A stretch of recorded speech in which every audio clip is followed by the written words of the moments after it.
birds will return, as the birds always do. When they come home to roost, they'll feast on you. In lieu of an artifact this week, I thought we could have a little conversation about your favorite thing in the world, DSA-style political candidates. Is Bernie a DSA-style candidate? Yes. Fair enough. Oh, that's the question you need to ask about that. It's Fetterman. He was. He just changed all the things he believes. Yeah, I mean, he had a stroke, so I guess we're supposed to blame the stroke. Anyways, DSA style is now John Paul's favorite term. Yeah. Because it means nothing other than a way to pretend that Graham Platner is. Yeah, right. It's just a way to abstract away organization and completely front load candidates as like what you should be thinking about. Do they feel DSA to you? Yeah. What are the vibes? I don't think Platner would do well in a New York City DSA club myself, but I think that would be challenging. Yeah, I think the actual DSA candidates are doing quite well. So we're going to talk about the DSA style candidates. We are talking about the DSA style candidates, partially because one of the elements of this that interests me is there is a revolt against the mainstream Democratic Party, which people have made analogies to MAGA as a revolt against the mainstream Republican Party. Mm-hmm. And I do think that's what's animating a lot of the success of the DSA-style candidates, including the actual DSA candidates. And I also think it's worth talking about some of these things because the word socialism is getting thrown around a lot. The word communism is getting thrown around a lot. And I wanted your thoughts on like what's happening or like where this whole thing is going. So anyway, I have something like a Jonathan Chait double feature because he covered both the DSA's success in these New York elections and also like I guess 4 hours later had something up about Platner after the allegation of rape came out. So I'm going to read a little bit of these, but do you want to start by just like what happened in New York? Yeah, and what happened in Maine. So in New York, the New York City DSA ran its largest ever legislative slate this past cycle. So 2 weeks ago, they had a series of wins, some of which were pretty unexpected, I think. All of them are like, the New York City DSA is what produced Mondani. So these are folks that are all like endorsed by Mondani, and that's the machine that's doing the campaigning. But they had Claire Valdez, Daraliza Chevalier, the state Senate seat, and several assembly seats, the largest state of socialists for a state legislature in the chapter's history. They had endorsements from obviously Mondani and AOC and Brad Lander, who is also my second favorite New York City politician, not DSA, but DSA style candidate. Maybe he is DSA. He might be working families. Anyways, DSA style candidate. He also won. So you had this victory in New York City, at least, of quite a few non-mainstream Democratic candidates winning. Mm-hmm. They were younger. Many of them were of color.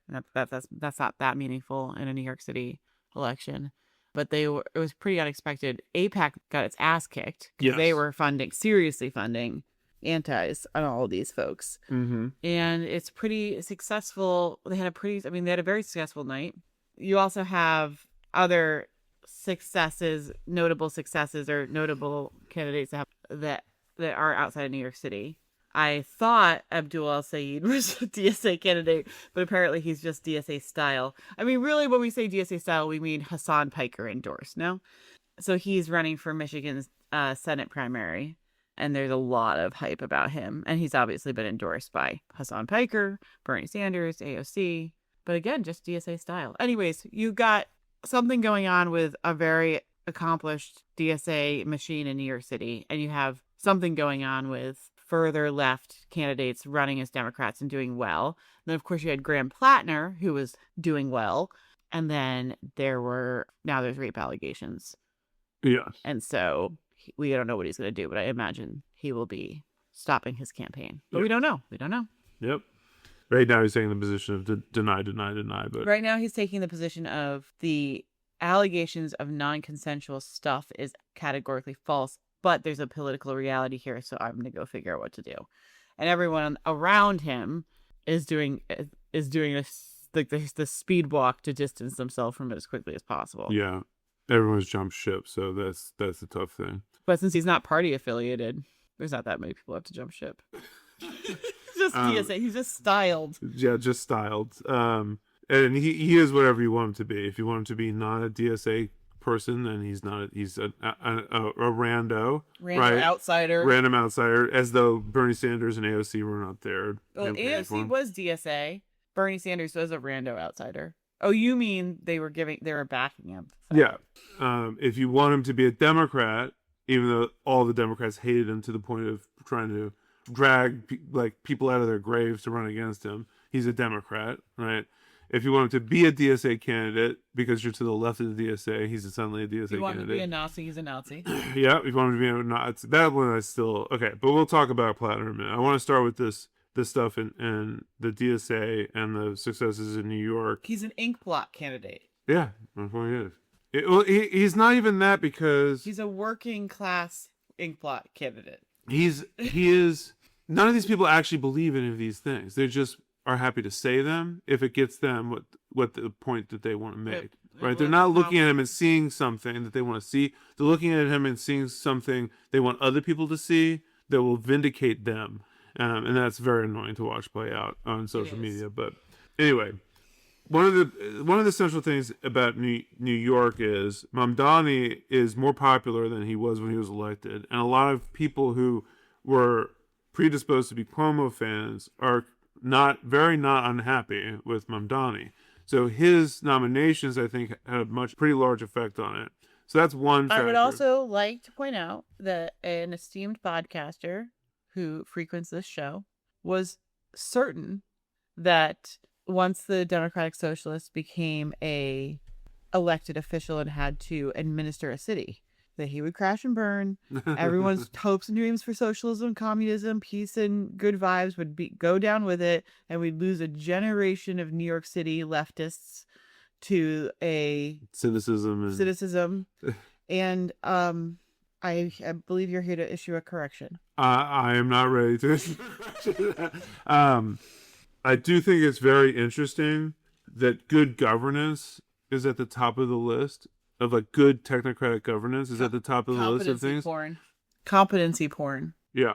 We millennials love that. I guess. We love that shit. And that is working very well for him because it normalizes things. But I think that has some serious downsides, which we should talk about as a political strategy. It's a very good political strategy if your ultimate goal is to normalize the presence of self-described democratic socialists in capitalist government. If your goal is to get rid of capitalist government, I'm not sure that that's a very helpful thing. But we'll get to that. Another thing I would say about it is there is clearly the Biden-Harris kerfuffle has exposed the Democratic Party as having no idea what they're doing, and that has opened a lane for people to be like, there are lots of things I don't like about this party. One thing that they had was that they could reliably beat the Republicans at least every other cycle and not do really dumb things in public and embarrass me. And they have proven themselves unable as a party to organize themselves in such a way not to do that.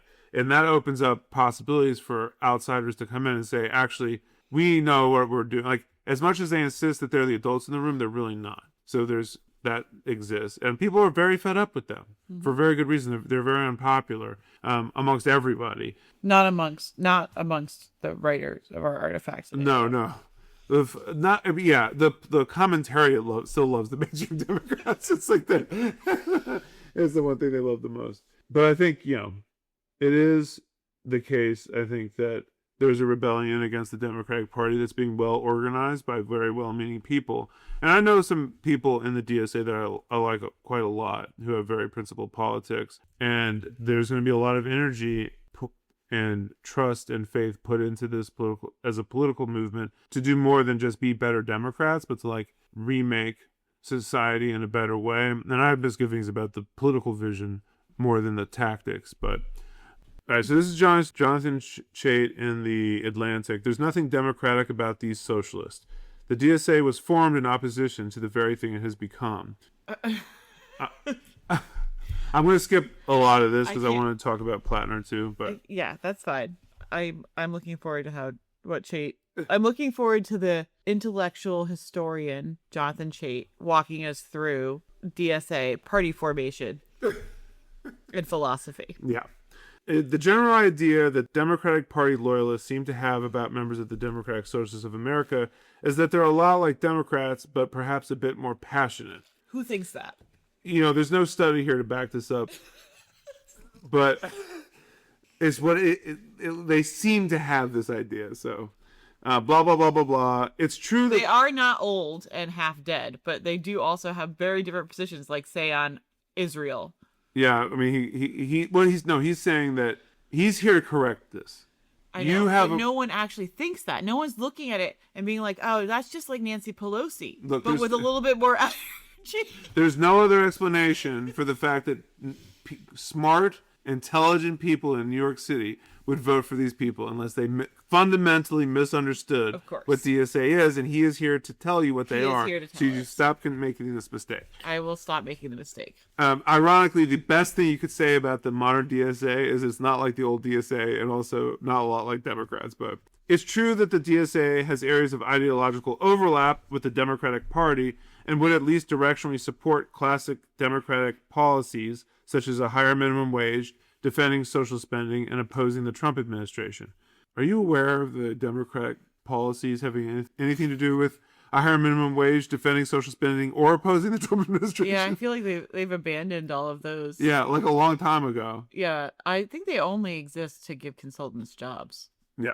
And make sure Israel has... Right, and to administer the empire better than Republicans do. But the DSA's version of democratic socialism goes far beyond routine public functions as a garbage collection and Social Security, which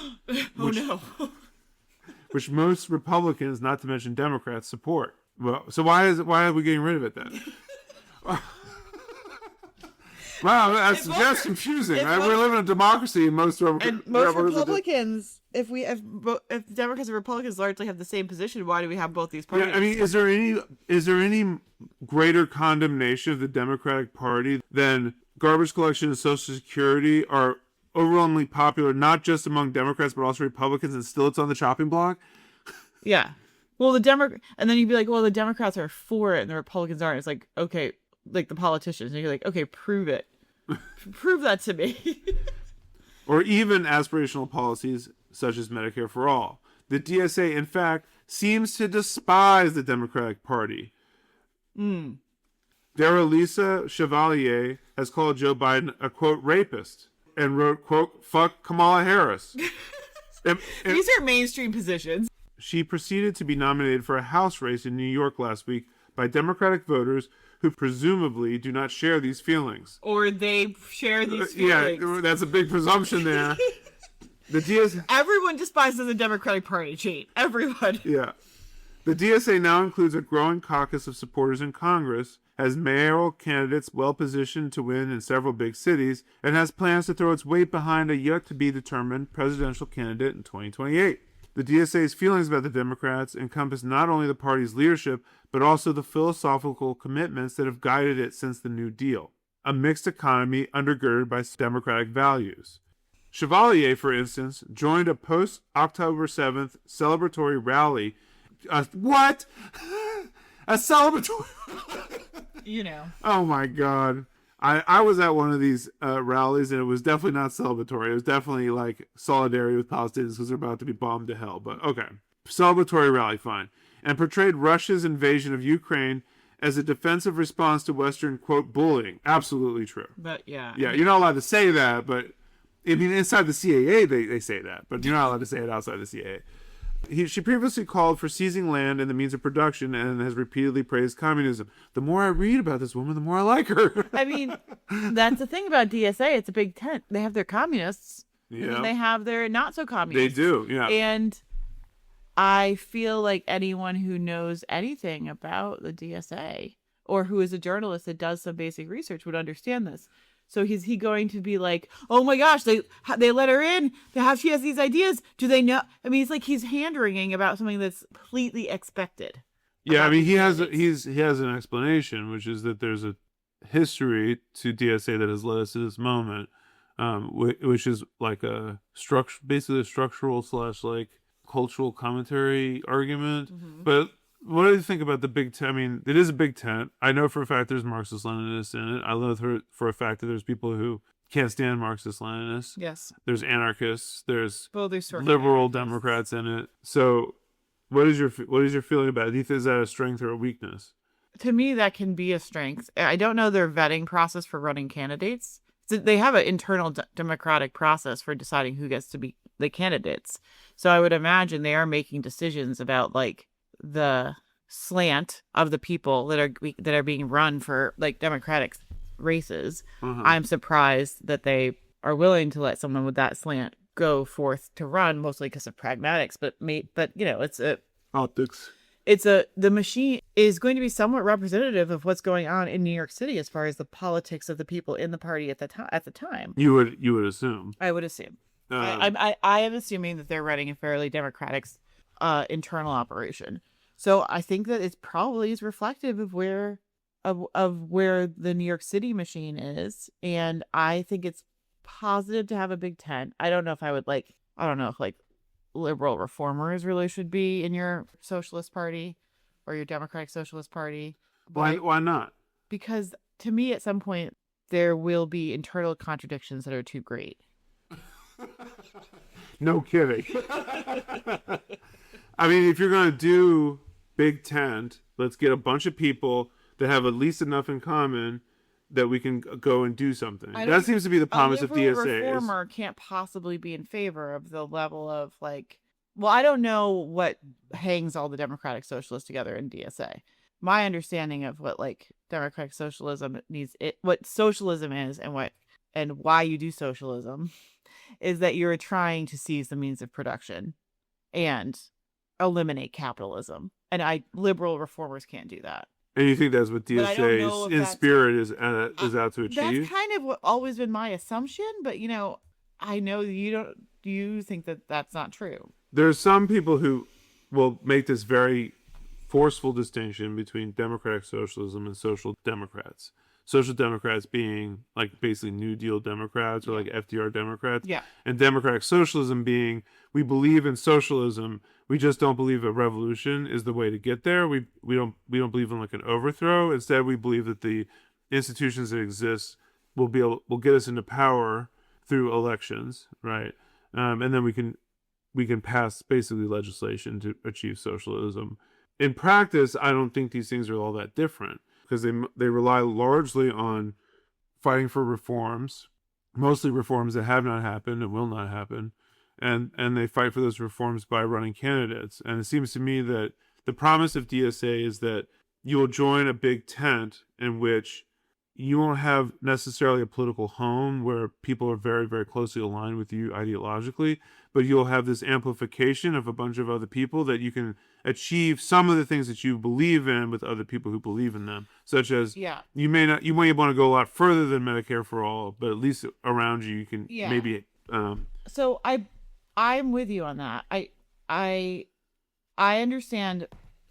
To me, if you're trying to achieve democratic socialism, you are doing it through existing institutions and mass movements. It does not have to be existing institutions only. We're talking about their electoral strategy right now, but that is not their only strategy. And there's not agreement on the electoral strategy within DSA. But the ends for them, for democratic socialists, is to seize the state for workers and then eventually to not need the state.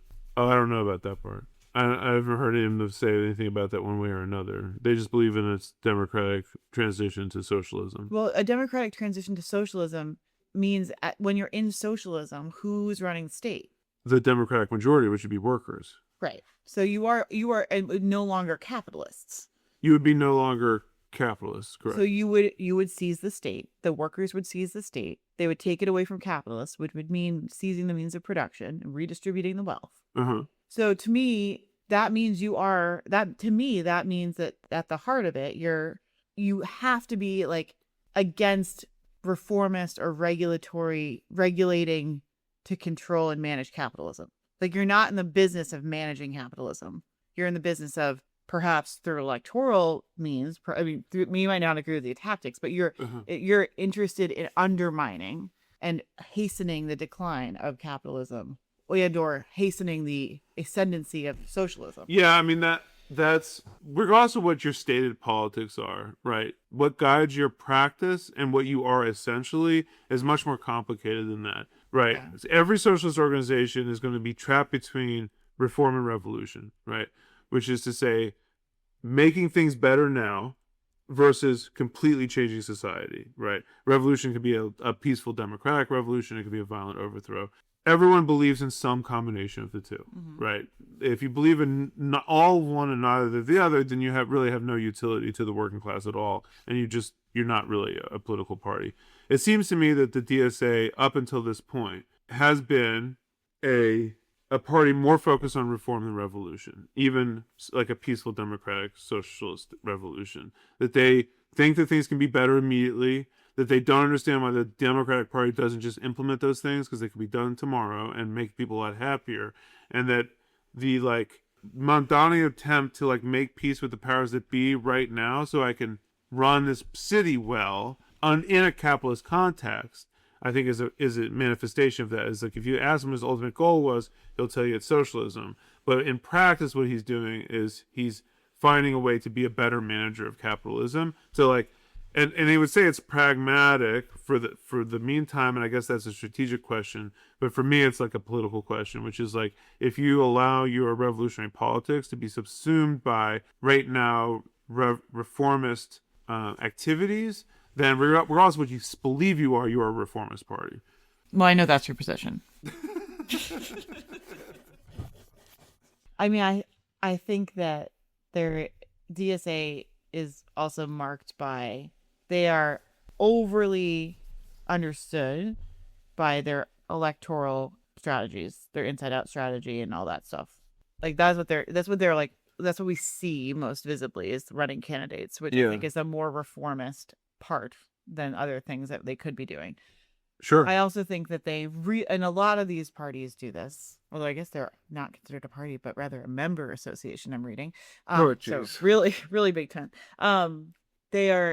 They're so busy trying to do the endless PR of we're not in favor of authoritarian communism that you associate with the USSR and Stalin, that they most of their who we are does way too much somersaults and hand flips and hand waving around it's not authoritarian, it's really democratic, it's going to look different, it won't be that thing. And there's so much energy put towards it's not that thing that I feel they don't do themselves any favor by saying what they actually are in favor of, which if you're in favor of the end of capitalism and work with democratically controlling the state and the economy, you are in favor of, at the bare minimum, that's socialism, if not, definitionally communism. Yeah.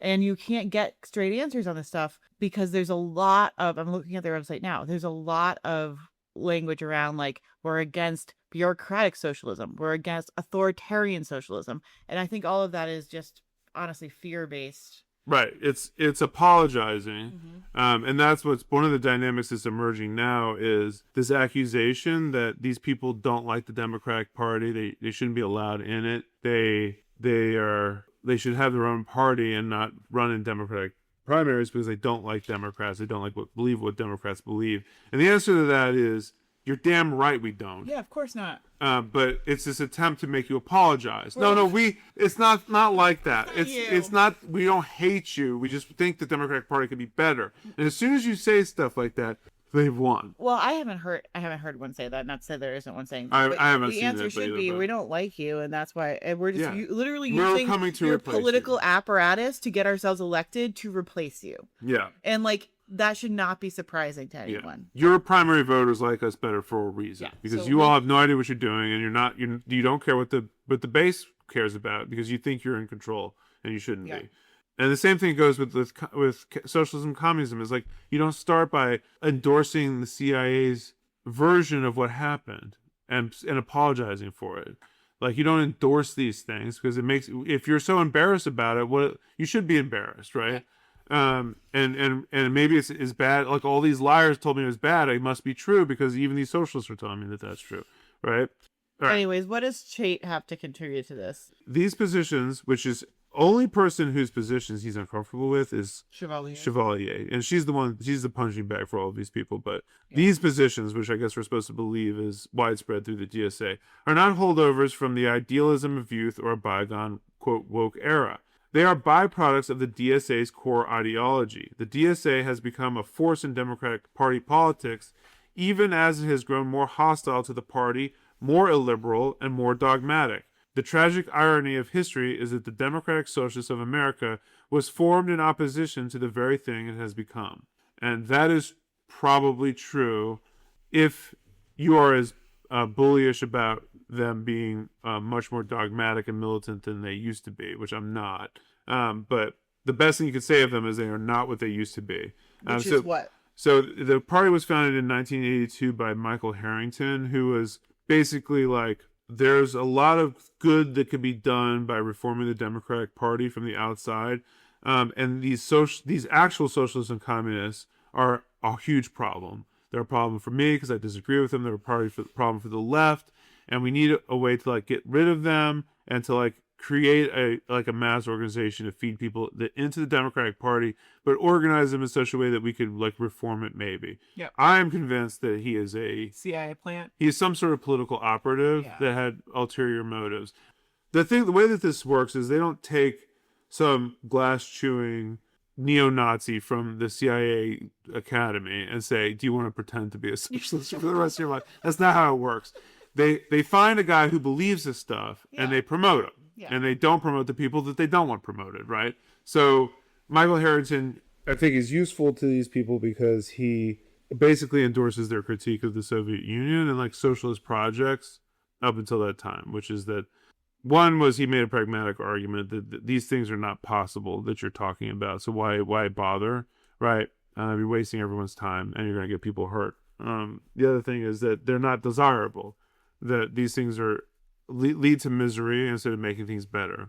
And this is an old argument that's been around for a long time. Even Harrington is even to the right of some of the like the old school opponents of Marx that had this debate with him about like the means to the end, including what like the end actually looks like. I'm not exceedingly well versed in Harrington, but Jonathan Chait is. Jonathan Chait is, and Jonathan Chait likes him. He's his goal was to build a socialist movement that would eventually pull the Democratic Party towards more humane domestic and foreign policies, unlike the Atlantic. He believed that a commitment to freedom of speech, elections, and other democratic norms was an absolute requirement for any socialist organization. And generations of bitter experience taught Harrington and his allies that socialist organizations had failed because they allowed communists to infiltrate them and take control of their organizing structures. I hate it when the communists end up in your socialist organization. Yeah. Don't they know that once you achieve full socialism, you just go to sleep one night and just like butterflies, you all come out as communists? Yeah, that's right. You don't get to infiltrate early. We're all socialists, and then we all become communists overnight. That's how you get communism. I mean, the reason why most of those organizations failed was because they were infiltrated by cops and spooks, not because they were infiltrated by communists. But its founding bylaws accordingly permitted the expulsion of members who were, quote, under the discipline of any self-defined democratic centralist organization, unquote. A slightly jargonish way of describing communists. From now on, I'm going to call myself a self-defined democratic centralist.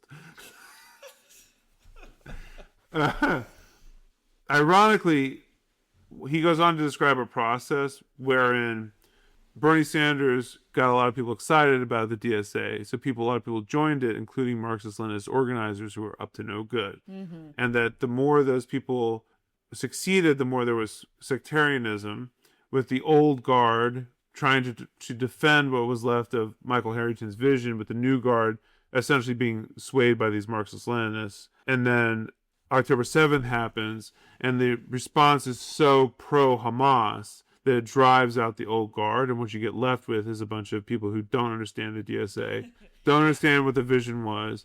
And the irony of that is if they actually were a democratic socialist organization, that would be impossible. Well, yes. The whole problem here is... If they were using self-defined democratic centralism, that would be impossible. The argument that between October 7th and now, there was a mass exodus of the OG democratic socialists, and that is why we have the policies, the positions we have from DSA, is insanity. Like, that's completely made up. Like, the DSA is largely young people at this point. It has been for a long time, and the membership's growing. Yeah. In fact, I'm sure October 7th led to more members, not fewer members, because people became very activated by what they were seeing. Yeah. And that's the problem is if you have 10 people that believe one thing and then 90 people who join who believe another thing, those 10 people are now 10% of the organization, not 100% of the organization. And that's much more of what happened. For these people, everything revolves around Israel and October 7th. So this is made up. This is completely fabricated. None of this happened on the timeline or in the way he's describing. The organization does change over time and it will reflect the membership.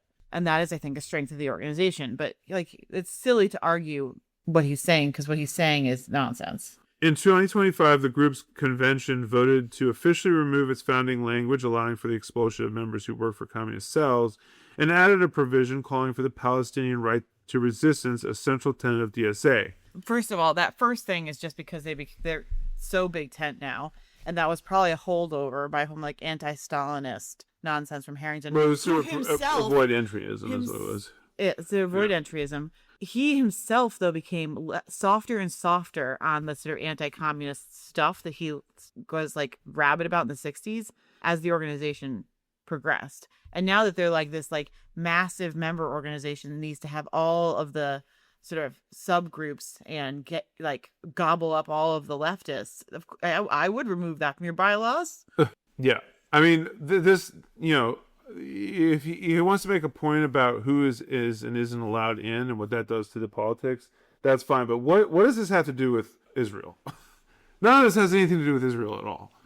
And every time he has a chance to stick that in there, he does, because I guess it's supposed to be what it is. I think for him is innuendo that they're a bunch of terrorist sympathizers. It's not innuendo. Oh, he goes on to say it. Yeah. Having dismantled the guardrails that Harrington built to exclude communists, the group established new guardrails to exclude anyone opposed to Israel's destruction. What?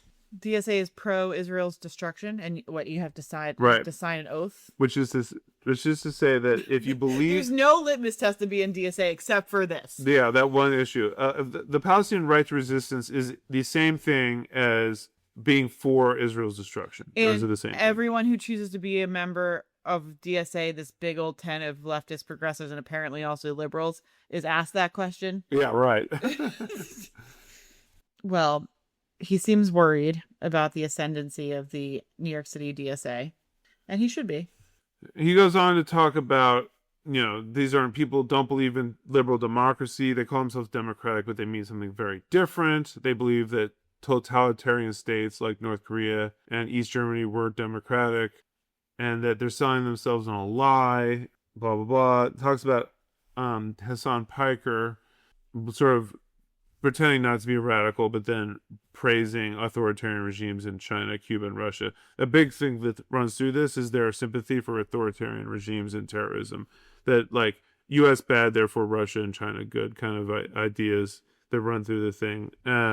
This is sort of supposed to be his expose. Okay, a couple questions about this. One is, I think a lot of people are experiencing the rise of the DSA as a consequence of the weakness of the Democratic Party and like neoliberalism in general, which is something we've spoken about at length. That they can't stop it. That they were able to stop it before, but they're now too weak to really stop it. And that would include people like Hassan Piker and DSA-style candidates, as well as like the DSA itself. What is your opinion of that? I think that's obviously true. I think that I guess they were able to stop Bernie from becoming president a couple of times, but there's some evidence that they can still stop some things. But like, there's a significant group of people, especially younger people, who have come of age entirely, like completely born after 9/11, have come of age completely during a period where there's absolutely not a single reason to believe in either of the political parties. Like there's nothing good left. There's no nostalgia. There's no like, oh, I kind of remembered Clinton. Oh, we had the Obama years and they felt okay. All they know is that these parties do not work. They don't represent them. It's entirely corrupt. The world's going to hell. they might have a slight understanding of like Obama being a beacon of hope and then a complete disappointment, but they might not even understand that. All they know is sort of like heartless, useless politics and extremely corrupt, out of touch politicians, and a sense that you have no actual agency and control over the system. So you cannot stop this. You're going to have like insurgent or unexpected sort of candidates who can run and be successful on both the left and the right in non-traditional ways. I think it's very ripe time for like a third party emerging. And these are not unprecedented things in the United States. This is how parties become formed in the United States. Like you will get like a dirty break or a very fast emergent third party, and there's absolutely the political appetite of the electorate is entirely available to that. And the mainstream Democrats, especially the mainstream Republicans, I think have more control of their base. The mainstream Democrats have no control. They cannot stop this. They have nothing to offer, especially now that things are falling apart with the pro-Israel position. I agree with you to the following extent, which is that in times where liberalism and capitalism are working well, you can have like atrociously corrupt politicians who deliver enough that you keep coming back. And the problem with these people now is they're unable to deliver on basic things. So all you're left with is like the ugliness of party politics without any kind of pragmatic outcome. So people are looking for an alternative. My worry about the DSA, and I would say I have this concern particularly about Hassan Piker, who I know is not an employee of the DSA, but is certainly a booster of Or theirs. is he? I know for a fact that he has been approached by the Democratic Party's insiders for coordinating, to which he has made a big show of telling them to do more progressive things, right? But you have to wonder what they would approach him for, because if he hates the party so much and he's such a danger, and I think one of the things that liberalism, the Democratic Party specifically, and capitalism generally, is very good at absorbing its own critiques back into itself and using those as ways to increase its vitality and its longevity. And what the Democratic Party needs more than anything else is to find a way to navigate the contradictions of a elite donor class, which is centered on Wall Street, which wants nothing that anybody in society wants, who is not a banker who goes to work on Wall Street, and a mass of young people who cannot stand any of that stuff. And I think that the DSA offers this veneer of credibility, progressive credibility, without threatening the party's ability to deliver for its donors. And that's sort of what Hassan Piker's, I think, job is, whether he knows it or not, is to tell people that there is a path towards a more progressive Democratic Party. We're not choosing the Republican Party, right? We're choosing the Democratic Party to make it better or to recreate it or something like that. And they will let things like Mamdani happen while having this plausible deniability of seeming like they're really fighting it, but they will not let things like Bernie Sanders happen.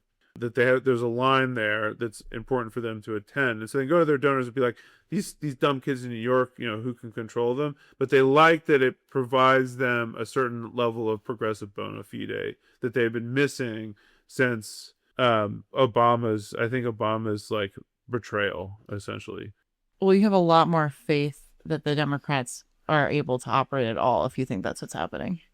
Yeah, I mean, maybe. I mean, I think it's a no-brainer that they would approach Hassan. Why? Because you're gonna. Do they hate this stuff or not? Do they want to keep it out of the party or not? It's a diversity of tactics, and they got $1 million to deal with consultants. You have some consultants who are saying approach Hassan and bring him in. You have some that say don't talk to him. You have some that say let's approach Hassan and I have a game plan. You have some that say let's approach Hassan and just see what comes. What I just want to have coffee with the dude. Pay me $1,000 an hour, and you say, well, what do they bring to him? They don't have anything to bring to him. It was probably a really lame conversation. They probably were like, it'd be really great if we could work together on some of these issues. I care about this, you care about this. And he was probably like, what are you bringing to me? Yeah. Okay. I mean, I just like, I don't want to give the impression it's like a conspiracy or something. Well, I just don't have any belief in their competency. Right. And I don't think they're puppeteering the DSA. If there weren't people who knew what they were doing inside, like the bureaucracy of the Democratic Party, then they wouldn't be getting so much money from the ruling class. There's people who know what they're doing. Whether they can do any of those things anymore is another question. All of these people are really good at is getting money from each other. But So it's that's like a part of the social facade. cancer? It's like it's part of the job of everyone is to be, let's just keep this going. You pay me, I pay you. You pay me, I pay you. You can get worse and worse, less confident, more stupid, more out of touch, and I will too. And we'll just keep the money circulating, keep the money circulating. I think there are still operators. I don't think many of them are in the Democratic Party. I really do think that thing is like DOA. I do think there is probably infiltrators in DSA that are directing it at times in various ways to and from things. And I think that there are people in the DSA who probably feel very strongly about a certain approach to doing it like inside the Democratic Party. Mm-hmm. But I'm very doubtful that the Democratic Party has actually. I do have a tendency to overestimate like the intelligence and coordination of like what you could broadly call the enemies of the people.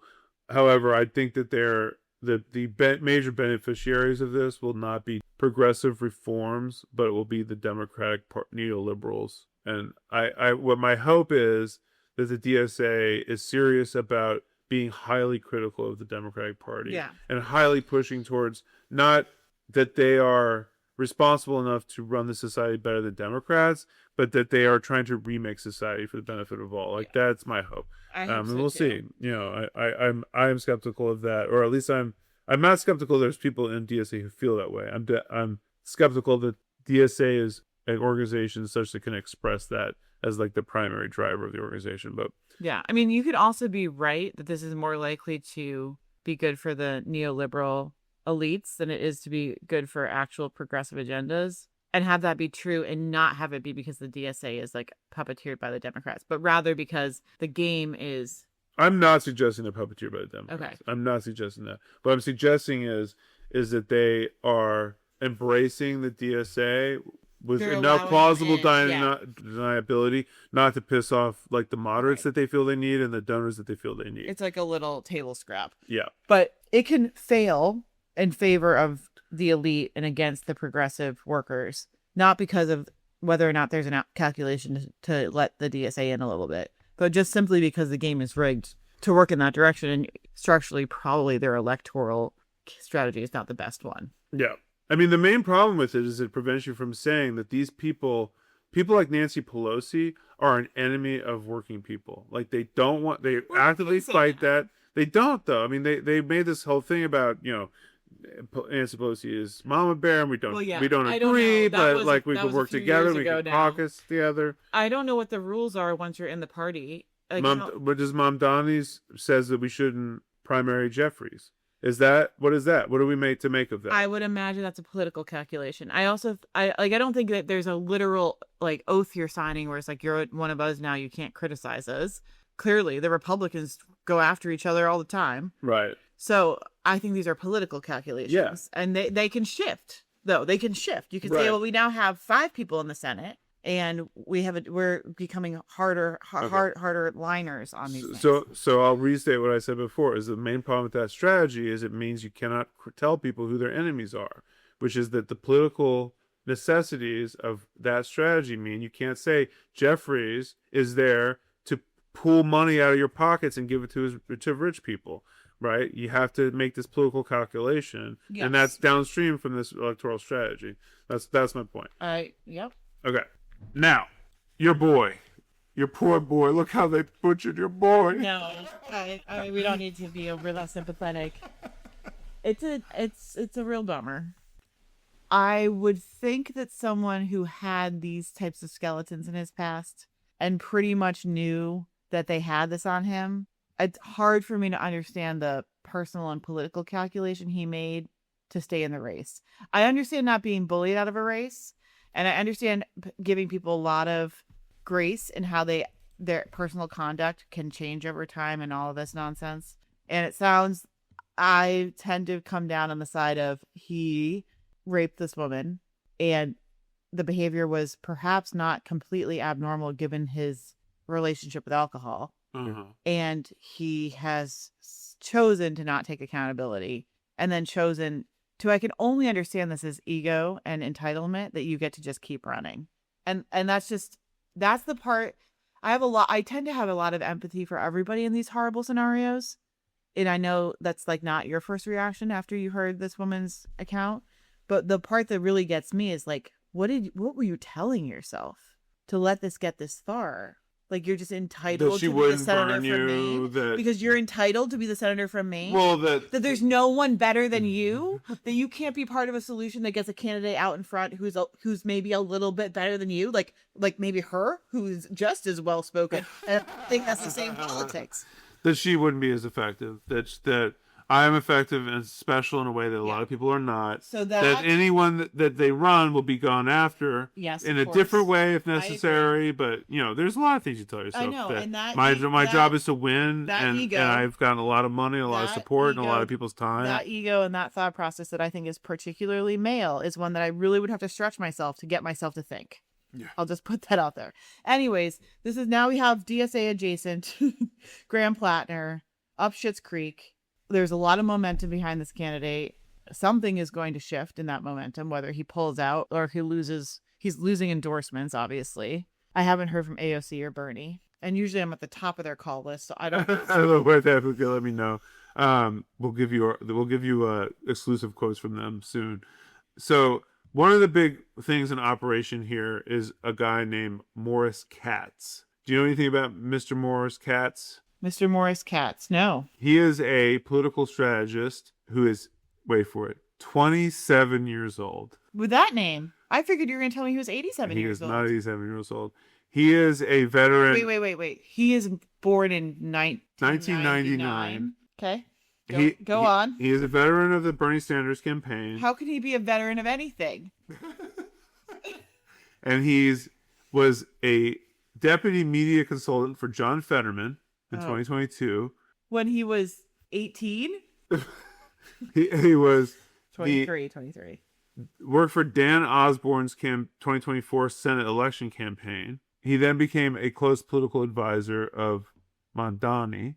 Who is not in the same category as Fetterman and Platner, just to be clear. Yeah, I don't know what. Well, as far as we know, yeah, they would have found the shit. Yeah, one of the things that really annoys me about this story is like Graham Platner turned out to be a rapist, at least in this instance. There's all kinds of like extenuating circumstances about PTSD and alcohol and blackout drunk. He doesn't remember, blah blah blah. But it's, to me, that most of that's immaterial. He turned out to have done a thing which I think is disqualifying from being in a leadership position. Now, I'm a big believer in like rehabilitation and restorative justice and stuff.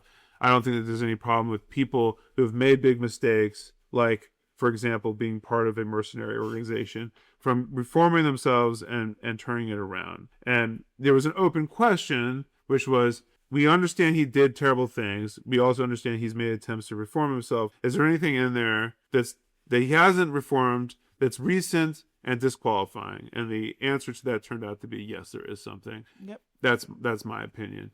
All these people are now going to say that you should have known this from the beginning, that it is your political weakness not to have known that this happened because of the way that he is, I guess. And they just want to take him away. They just want to take the energy and the excitement and the momentum of believing in the candidate, and they want to pull it away from you and then punish you for having had the feelings of excitement because this person is not just imperfect, but like has serious problems. That's an insane logic. I am not responsible for understanding all of the things that someone I've never met and have no personal relationship with has ever done or not done before I'm allowed to vote for them. Right. I mean, like, to be very clear, I have never supported him. I always thought he was a dummy. But like, you don't support any electoral candidates. This is a very simple case of like, it is not the case that you should have known this. You're not a psychic. Your job is not to vet candidates outside of what the news media has vetted. The fact that the New York Times article was thin on actual meaningful allegations was not appears to be purposeful. Right. It was not like you should have believed the innuendo then before like the hard evidence came out. That's what makes you trustworthy, is like going where they're steering you before they get there. Right? It's perfectly possible that this story never comes out. Well, so I refuse to go anywhere where the New York Times is steering me.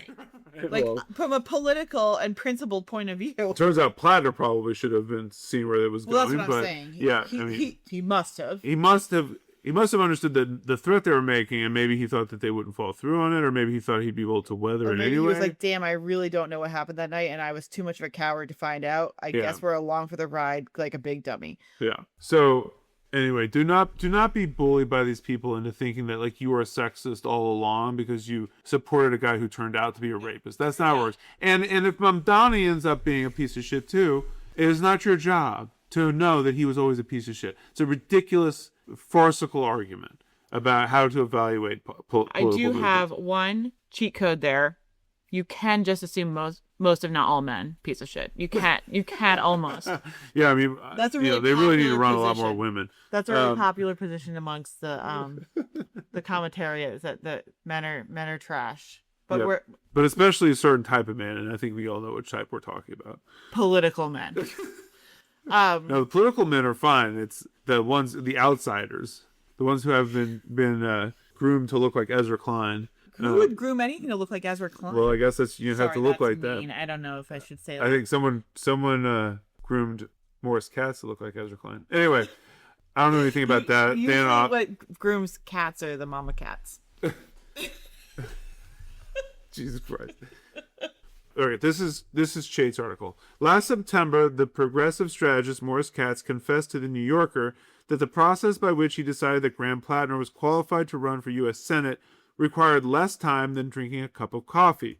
Actually, it seems to have been less a confession than a boast. You get this sort of particular political charm. Obama has it. Graham has a version. It's a little bit less good than Obama's, but Yeah. Mamdani has it. I guess, is that what it was? Because that's not what I've got. I didn't get any of that.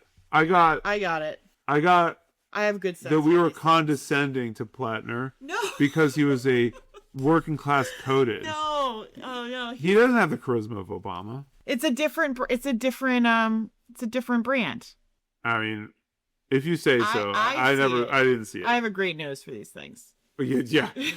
I'm not sure now's the time for you to be bragging about your nose about these things. If the only vetting I'm allowed is a cup of coffee, then I agree with Morris Katz. All right. Within a few minutes of talking to him, I was like, this guy owes it to the country to run for Senate, Katz recalled.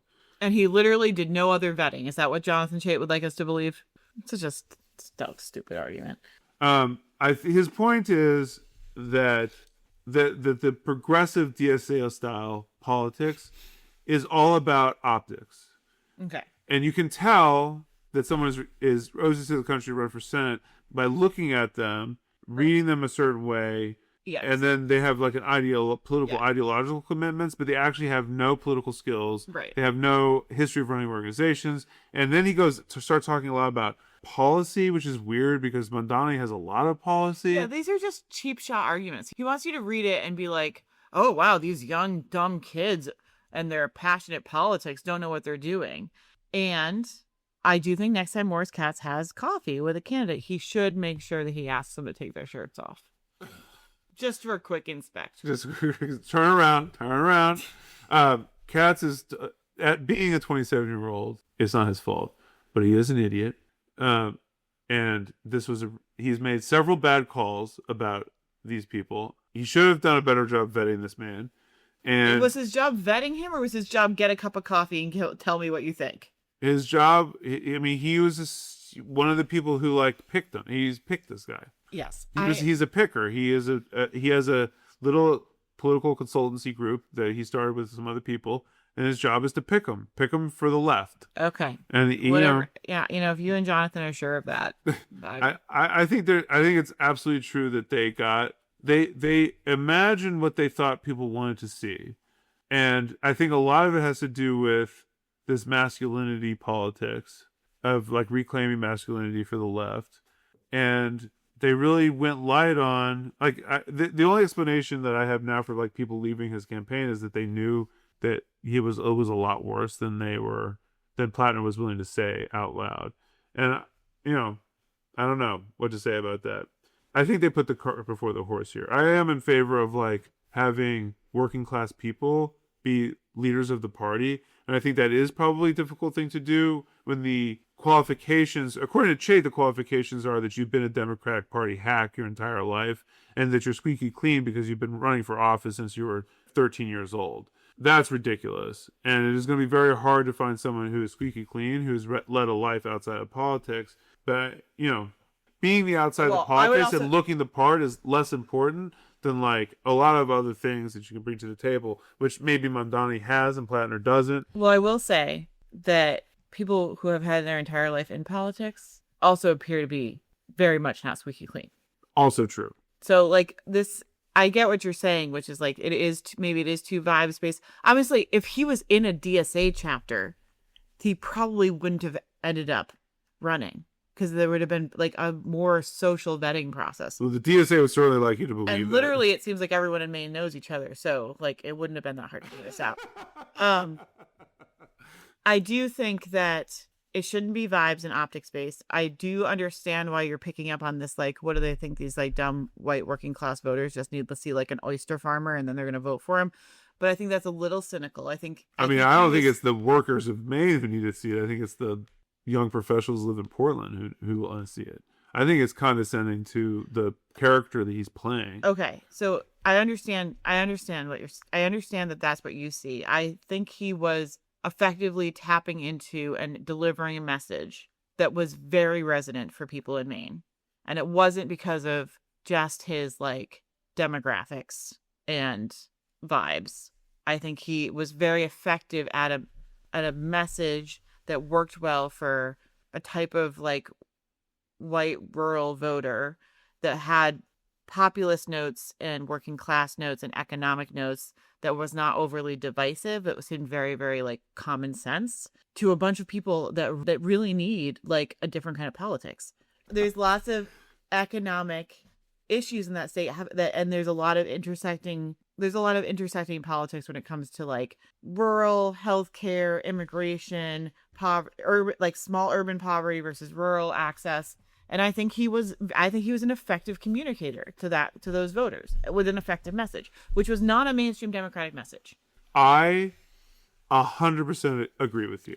That is the point I'm making, which is that I think people like Katz completely misunderstood what the moment called for and what made Platner effective. And it had nothing to do with the fact that he looks the way he looks or like can pretend to be an oyster farmer, which I don't think he even ever was. That he was effective because he was saying something that people very much wanted to hear. And the problem, I think the same thing that the mistake ultimately with Fetterman was he looked like a thing and sounded like a thing that he fundamentally was not. And what they need to do is find people who are that, who there's plenty of people in Maine, like you pointed out, who believe these things and can effectively communicate them. You do not need to package it in such a way that like people who are not oyster farmers can be like, I'm so impressed with myself for voting for an oyster farmer. Like, find a real working class guy. That's fine. Or don't. But, like, find someone whose the politics are primary and all this optical stuff is the secondary. That's my 2 cents on this. Do you think that this damages, even though he's not DSA, do you think that his saga is going to damage further left progressive candidates? I think one of the stories will be that the left is too obsessed with masculinity and trying to ape it, and that this search for a left-wing Joe Rogan needs to stop. I agree with that. All the success in New York City was without aping masculinity. They were female candidates or non-macho candidates. Yeah. So that could be a story maybe, but it feels like a very particular story. Yeah. I don't think that it is as necessary as these people seem to think it is. I agree. Like, I think 2 things need to happen. I think one is the left needs to hold up a very rigorous deconstruction of gender, which is we don't need manly men in charge of everything. Like, there's nothing wrong with not being a manly man. Those people can lead. There's nothing wrong with being a woman. Those people can lead. And we need them to lead. We desperately need them to lead. Desperately need them telling the truth in front of large groups of people and helping build a vision for the future. I think it also is the case that the left needs to be hospitable to people who are more of like what Graham Platner was pretending to be, and that is a contradiction that the left has not done a good job navigating. And I think that both the rejection of like masculinity as well as the wearing masculinity's clothes as a way to like make it more hospitable to like working class men is a mistake. I think that you just need to find a way to have like openness for people to be however they are and not be prescriptive about the way that people need to be. I think that's probably plenty good enough. So that's one thing. The other thing is that people will say that anyone who was inclined to support Platner was willing to overlook the fact that he was a rapist in order to get what they wanted politically, which is the same thing that MAGA does. This never happened. Yeah. This never happened. But retroactively, if you didn't know he was a rapist and you supported him, you were retroactively guilty of that, which is ridiculous. The worst, the most insidious thing that they will do is they will tell you that there's something fundamentally sexist about these politics. These politics are racist and they're sexist. Hillary Clinton told you that Medicare for All was racist, and now we're going to hear that wealth redistribution is fundamentally sexist. And that's why people like Platner believe these things. And that's also why the DSA kids all believe these things. It's so absurd. That one is just like it's just, there's no, I mean, none of these are particularly logical or based in reality, but that one is just like, it's just taking two not connected ideas, smushing them together and feeding people a line. Mm-hmm. Like, oh, making it so you can afford to live in your city and town is sexist and racist, and you're a Nazi rapist. What? Yeah, I mean, I saw Republicans on Fox News being like, when we have weird sexist assholes in our party, we kick them out. Like, look what we did to Matt Gaetz. And then you have Hassan Piker being like, what the fuck are you talking about? Trump is president? Like, there's nothing that Graham Platner has been accused of doing that's half as bad as what Pete Hegseth's been accused of doing. And you kick these people out of your party, and then you have people being like, oh, looks like Hassan's having a hard time with the Platner thing. It's like, no, the hard thing is to listen to you people just say anything. Yeah. Like just be completely, have no concern at all. What you're saying could be contradicted by reality. It's the most amazing thing. Yep. Well, sorry for the heartache, Maine. Yeah, Maine, if you were a better state, this wouldn't happen to you. Sometimes you get what you deserve. Don't let the bastards get you down. Done and dusted. Your powers will fade as you grow. Your powers will fade as you grow. Your powers will fade as you grow. You're on the make, and you don't do regret. You're always out for what you can get. You think like a snake, and you ooze like a snail. Let the trail go cold as you swallow your tail. With your low rent skills and your heart of flint, telling your tales that are unfit to print. You're all weasel words, backed up by the boots, obsessed like the rest with a promise of loot. Your pies will fade as you grow. Your pies will fade as you grow. Your pies will fade as you grow. Your pies will fade as you grow.